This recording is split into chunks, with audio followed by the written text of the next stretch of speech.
বলিউড ইন্ডাস্ট্রির অন্যতম একজন সফল অভিনেত্রী নাফিসা আলী, যিনি সম্প্রতি নিজের স্বাস্থ্যের আপডেট দেন সোশ্যাল মিডিয়ায়।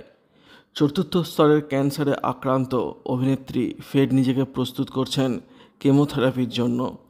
কিন্তু এর মধ্যেই হাসিমুখে সন্তানদের উদ্দেশ্যে একটি বিশেষ বার্তা দিলেন অভিনেত্রী। 2018 সালের নভেম্বর মাসে পেরিটোনিয়াল ক্যান্সারে আক্রান্ত হন অভিনেত্রী। ফের চলতি বছরে আবার মারণ রোগ আক্রান্ত হয়েছেন তিনি। মাঝে কয়েকটা বছর ভালো থাকলেও আবারও অসুস্থ হয়ে পড়েছেন তিনি, তবে একেবারে 4 স্টেজ। এই পর্যায়ে এসে অপারেশন করা সম্ভব নয় বলে শুরু করতে হবে কেমোথেরাপি। নাফিসার 3 সন্তান, 2 ছেলে এবং 1 মেয়ে। খুব স্বাভাবিকভাবেই মায়ের অসুস্থতায় চিন্তিত তাঁরা। ছেলে মেয়েদের উদ্দেশ্যে একটি উক্তির স্ক্রিনশট শেয়ার করেন অভিনেত্রী, যেখানে লেখা, একদিন আমার বাচ্চারা জিজ্ঞাসা করেছিল, তুমি চলে গেলে আমরা কার কাছে থাকব? আমি তখন বলেছিলাম, একে অপরের কাছে থেকো, এটাই সব থেকে বড় উপহার।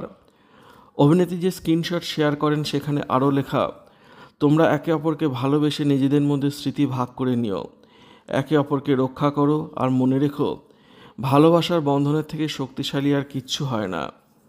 এই বিশেষ উক্তি শেয়ার করে পাশাপাশি অভিনেত্রী বলেন, আজ থেকে আমার নতুন যাত্রা, নতুন অধ্যায় শুরু হতে চলেছে। খুব শীঘ্রই শুরু হবে কেমো।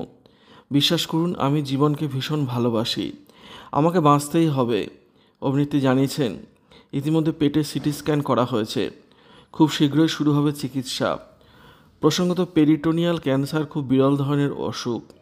পেটের ভেতরে একটি পাতলা ঝিল্লিতে সৃষ্ট এই ক্যান্সার খুব শীঘ্র ছড়িয়ে পড়ে পেটের বিভিন্ন অংশে।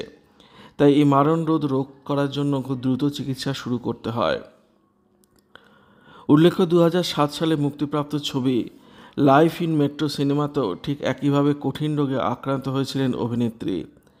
আজ কোথাও যেন রিল এবং রিয়েল লাইফ মিলেমিশে একাকার হয়ে গেল। তবে বাস্তব জীবনে অভিনেত্রীর সুস্থ হয়ে উঠুক, সেই কামনায় করছেন সকলে।